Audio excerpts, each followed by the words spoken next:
Here's the thing that no one on the internet wants to admit. Everyone says car debt is bad. Never finance a car. Pay cash or don't buy.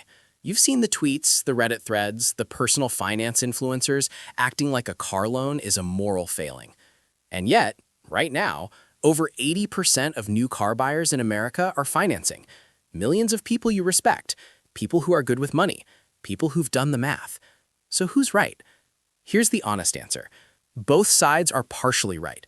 And the reason the advice is so confusing is that the question isn't, is a car payment bad? The question is your car payment, at your rate, on your income. Today, I'm going to give you an actual framework, not vibes, not slogans, to figure out whether your car payment is working for you or quietly destroying your financial life. We're going to cover three things: the real math behind car debt that most people never run, the credit building argument and whether it holds up, and a 4-rule framework you can apply to your situation right now. Let's get into it. The uncomfortable truth about car debt. Let's start with some numbers, because most people genuinely haven't done this math. The average new car in the US right now costs around $48,000. The average monthly payment on a new car is roughly $730 a month. For used, it's closer to $520. And the average loan term? It's creeping towards 72 to 84 months. That's 6 to 7 years. Here's the part that should stop you cold. Let's say you buy that $48,000 car. You put 10% down, $4,800, so you're financing $43,200. You get a rate of 8% APR, which is very common right now, over 72 months. Your monthly payment? About $756. Total amount you'll repay? Roughly $54,400. You paid $48,000 for the car. You financed $43,200, and you're paying back $54,400 on that loan alone. That's over $11,000 in interest on a depreciating asset. And here's the gut punch on top of that. New cars lose roughly 40–50% of their value in the first 3 years. So by the time you've made 18–24 months of payments on that loan, there's a real chance you owe more than the car is worth. You're underwater, paying interest on a shrinking asset. That is the structural problem with how most Americans finance cars. The car debt builds credit argument, honestly examined. Okay, let's talk about the credit argument because this one actually has merit, and I want to be fair to it before I complicate it. Installment loans like car loans genuinely do help your credit. Payment history and credit mix together make up around 65% of your FICO score. If you take out a car loan and pay it consistently every month, yes, it will help your score. That's real.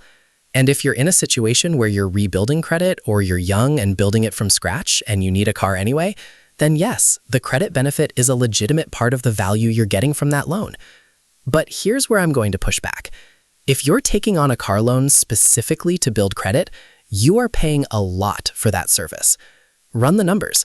On a $25,000 car at 9% over 60 months, you might pay $5,000 to $6,000 in interest over the life of that loan. A secured credit card, where you put down $500 as collateral, also builds credit mix and payment history. A credit builder loan from a credit union runs you maybe $150 in total fees. The credit improvement from both options is comparable. The cost is not even close. So here's the nuance. If you already have the car loan, absolutely pay it on time every single month. It is helping your credit. But don't go get a car loan as a credit building strategy. There are much cheaper ways to accomplish the same thing. The beater car versus car payment debate, the honest trade-off. Now, let's deal with the other piece of advice that drives people crazy. Just buy a beater. Look, I get the frustration. Not everyone has $15,000 sitting around to buy a reliable used car outright. And a $3,000 car with 180,000 miles on it is not automatically the smart financial move. Here's a real comparison. Take a 2009 high-mileage vehicle with a history of repair issues. Realistically, you might spend $2,000 to $3,000 a year in unexpected repairs, transmission problems, cooling system, suspension, and that's before you factor in the week your car is at the shop and you're paying for Ubers, or the morning it doesn't start and you're late to work, or the anxiety of not knowing whether it'll make it through the winter.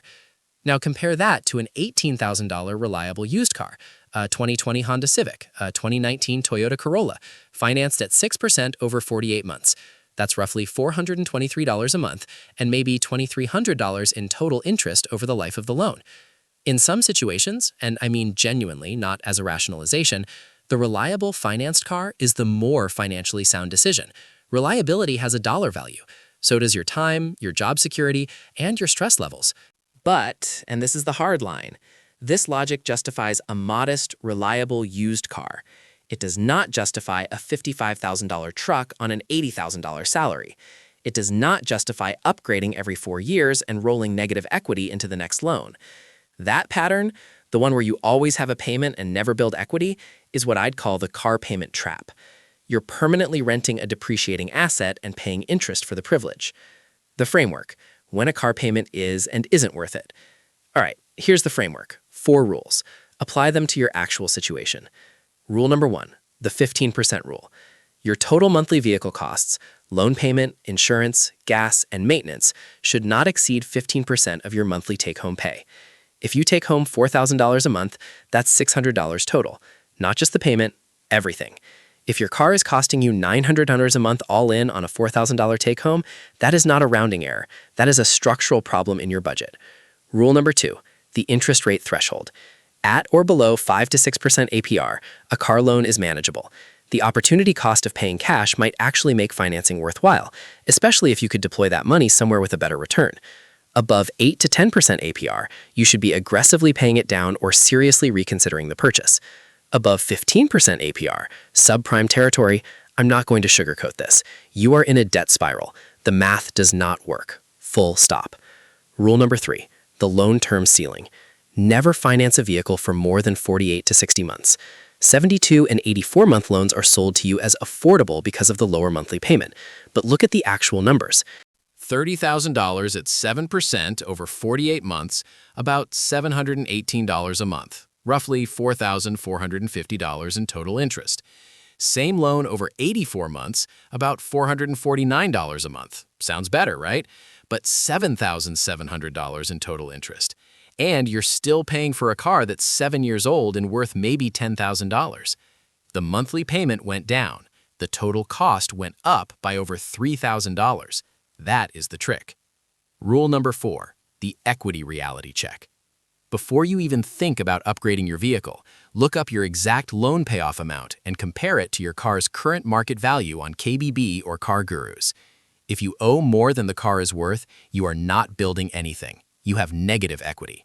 Rolling that into a new loan, which dealers will absolutely let you do, just buries you deeper. The car payment you should actually feel guilty about. Here's the line. A reasonable car payment, modest relative to your income, interest rate under 6%, on a reliable vehicle you genuinely intend to keep for 8 to 10 years. That is defensible. The math works.